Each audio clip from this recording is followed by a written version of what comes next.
within yourself. Have you ever experienced anything outside of yourself? Everything that ever happened to you, darkness and light happened within you, pain and pleasure happened within you, joy and misery happened within you. Have you ever experienced anything outside of yourself? No. So what I am asking you is, what happens within you? Who should determine how it should happen?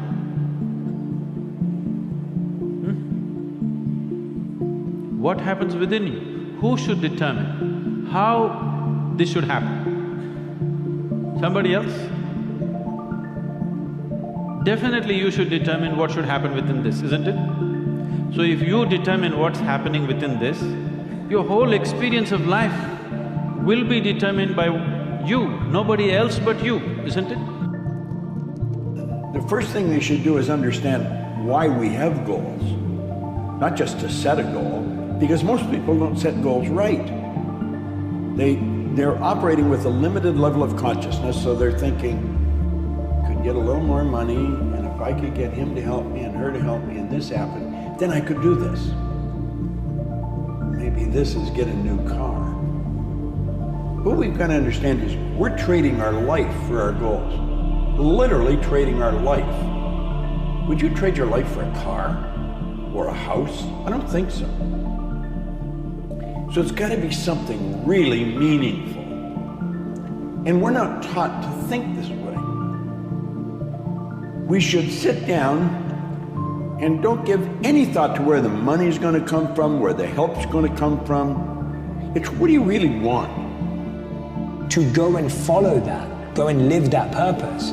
And I see time and time again that when I see people trying to live their purpose, they are protected, that things work. When you're playing in your dharma and your purpose, things work, things move, they happen. And I'm not saying they happen without effort, but they happen, they move. Whereas when you're not, you just constantly feel like you're grinding up against, a wall.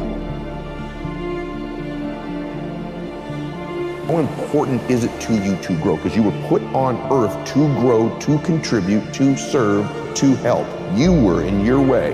And the current version of you is perfect as it stands right now, but it will be inferior next year. You're perfect as you are now. Ladies, men, you too, you are perfect as you exist right now, but that version of you isn't sufficient next year. You gotta be crazy, hungry, crisis to get to that next version of you. And often people try and belittle and devalue their own pain to get out of it, but that actually just slows down the process and then they're back to square one again. So you've got to accept the pain you went through. You've got to accept that you want to heal it. One of the best ways to explain this is how what we search for in our partners or in life is what we did or didn't get from our parents. We need to have the awareness of developing the emotional skills that our parents didn't have. So again, reminding ourselves of being aware that we're literally creating lives that will continue in the same direction unless our mindset changes.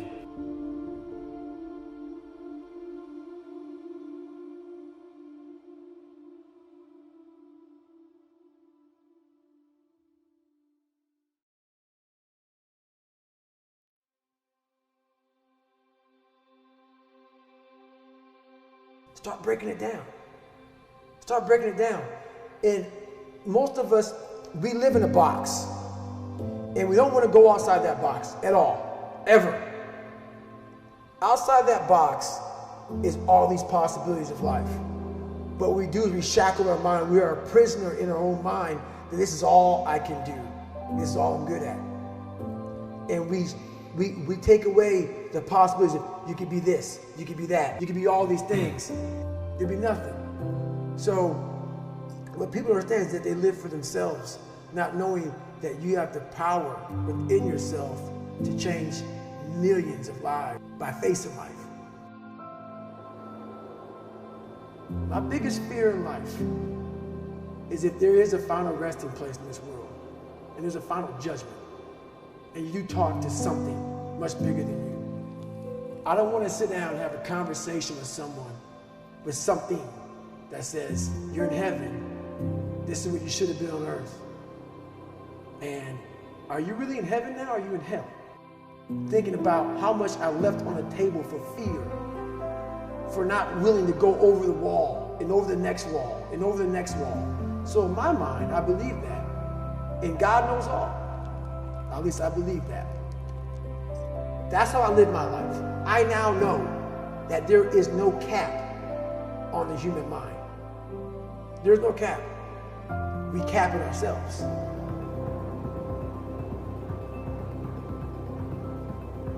I'm telling you, tell a good lie. I'm gonna make a difference in the world. And you don't believe it, but say it 1,000,000 times. You're gonna end up believing it.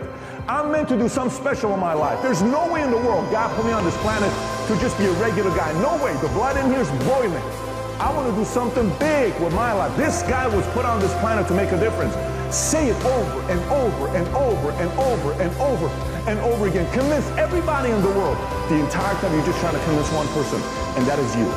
And that's the game of future truth. See, there's a book being written about your life, isn't there? Someone somewhere is taking inventory of your life. Don't compare your chapter 1 to someone's chapter 10.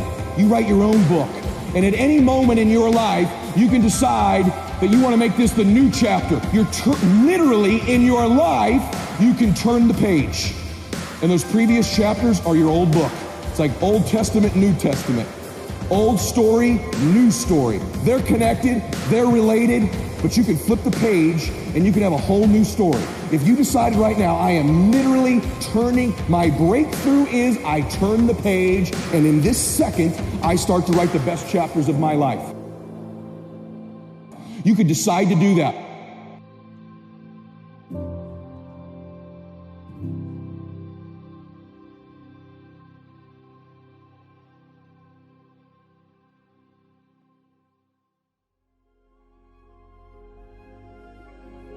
We also have to play the infinite game. It's not about being ranked number 1. It's not about outdoing anyone. It's about how to outdo yourself. It's about how to make sure that the work that you're producing is better than the work you produced before. You are your competition. And that is what ensures you stay in the game the longest. And that is what ensures you find joy. Because the joy comes not from comparison, but from advancement.